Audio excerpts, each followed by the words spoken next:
तो शरीर मानते हैं और कष्ट भोगते हैं। सुख दुख भी हम शरीर के माध्यम से ही अनुभव करते हैं। लेकिन कृष्ण कहते हैं कि तुम तो आत्मा हो, शरीर तो मात्र साधन है।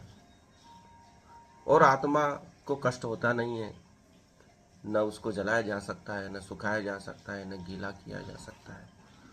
उसका कोई नाश होने वाला नहीं, वह सनातन है। इसलिए खुद को शरीर मत समझो, उसके मालिक बनो और उससे काम में लो। उसको कष्ट दो, पीड़ा दो, तपस्या करो। इसलिए लोग और ऋषि तपस्या का मार्ग चुनते हैं और इसको साधन की तरह उपयोग में लेते हैं। दूसरा बिंदु यह है, कर्म फल की चिंता न करो।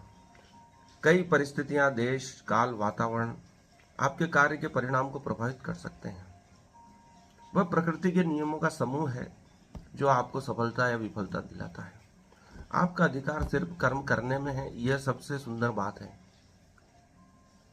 इसलिए परमात्मा को निमित्त मानकर, परमात्मा की शरण में जाकर या ऐसी शक्ति की शरण में जाकर जो हमेशा अच्छा ही करती है, उसके प्रति धन्यवाद का भाव रखते हुए कर्म करना चाहिए, जिससे कभी चिंता नहीं होगी। क्योंकि प्रकृति के नियम बहुत सरल है। जैसे भूख लगने पर हम भोजन करते हैं और नींद आने पर सो जाते हैं, और बाकी क्रियाएं आवश्यकता होने पर स्वयं संपन्न करते हैं। उन्हें दृष्टा मात्र बनकर देखने की आवश्यकता है। हमारा उद्देश्य सही होना चाहिए। अर्जुन को मालूम था कि कृष्ण जो कर रहे हैं वह सत्य है और वो मेरा कभी बुरा नहीं चाहेंगे। इसलिए वो चाहता था कि वो मुझे सन्मार्ग पर ले आए।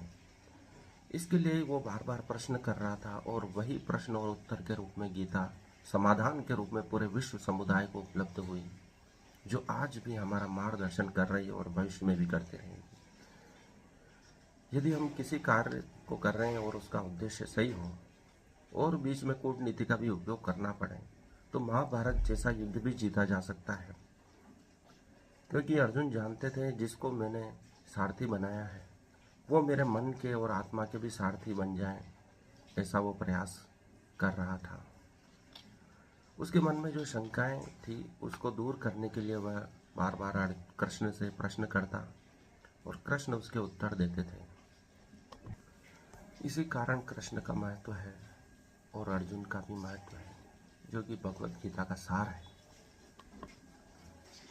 यदि हमारा उद्देश्य पवित्र हो तो साधन कुछ भी हो, वह सत्य मार्ग की ओर ही ले जाता है। कृष्ण ने हमको यह सिखाया और अर्जुन ने वह सीखा। आज के लिए इतना ही। धन्यवाद।